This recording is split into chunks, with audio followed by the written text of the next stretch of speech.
Welcome into PFF HQ. Austin Gayle here with Mike Renner, ready to do a little state of the franchise, starting with the Indianapolis Colts. I know Andrew Luck's good, T.Y. Hilton's good, Frank Reich obviously had a great year with Indianapolis last year, but I want to talk improvement, specifically on the receiving end. First and foremost, they added Devin Funchess in free agency, a veteran that up and down career, but someone who can maybe with Andrew Luck and T.Y. Hilton play a little bit better in Indy.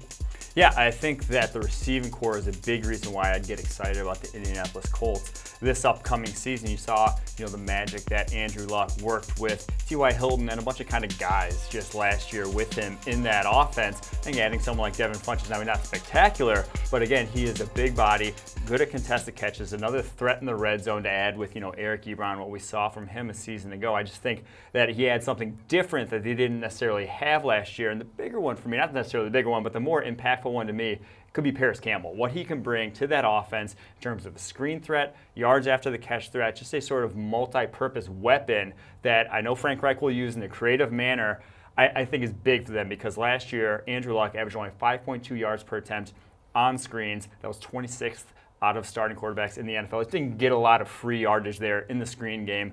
Campbell is a threat to take it from 0 yards to 15 in the blink of an eye. And that's what those guys are. They're weapons, maybe not complete players, but Campbell and Devin Funchess both bring unique skill sets that the Indianapolis Colts really didn't have outside of T.Y. Hilton. Moving to the defensive side of the ball, another place where they added talent, specifically the pass rush, veteran Justin Houston. He adds a lot to that defense, wouldn't you say? Yeah, I think this is one of the most underrated moves of the entire offseason. Now, they don't need him for the next 5 years.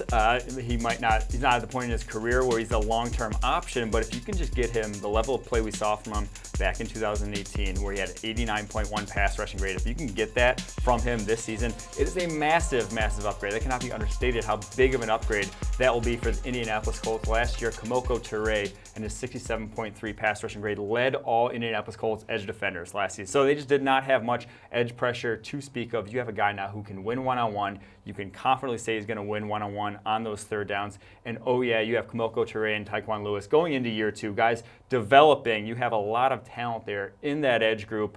Big difference from what they had last season. You get an immediate upgrade from Justin Houston, and he may not be that long-term solution, but with the development of Toure and Tyquan Lewis, you could see that there. And also a rookie out of TCU, Banagher. What do you see from him moving forward? Yeah, Banagher was a bit of a project. We called him that coming out, but he has as much athletic traits as any edge prospect in this class. Freakishly long, freakishly athletic. They utilize that in Indianapolis defense. Just any sort of speed plays for them. So he can even move to some off-ball, do some of that, play on the ball. I think he will be a weapon for them in the stunt game in that Colts defense. And you just look up and down this Colts roster.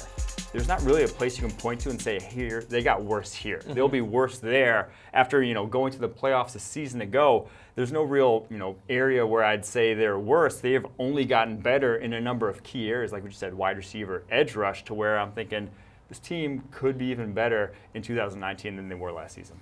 Much improved pass rush, improved receiving core. That's only going to mean great things for both sides of the ball. It didn't really get worse in any area. Where do you see them fitting into this AFC South, if not deeper, maybe into the playoffs? I think they have to be the favorites of the AFC South at this point. Up and down the roster, not a ton of holes for this team. One of the most creative defenses, one of the most creative offenses schematically that we saw last season in the NFL. I think they're one of the better values to represent the AFC in the Super Bowl. I'll just say it. I think this is one of the best teams in the AFC at this point. There you have it. Mike Renner picking the Colts to maybe go to the distance in the Super Bowl. If not, don't put words in my mouth. I'm just saying one of the better values. One of the better values, but maybe the favorite to win the AFC South. And for more videos like this, go ahead and subscribe and like our YouTube channel. Thank you.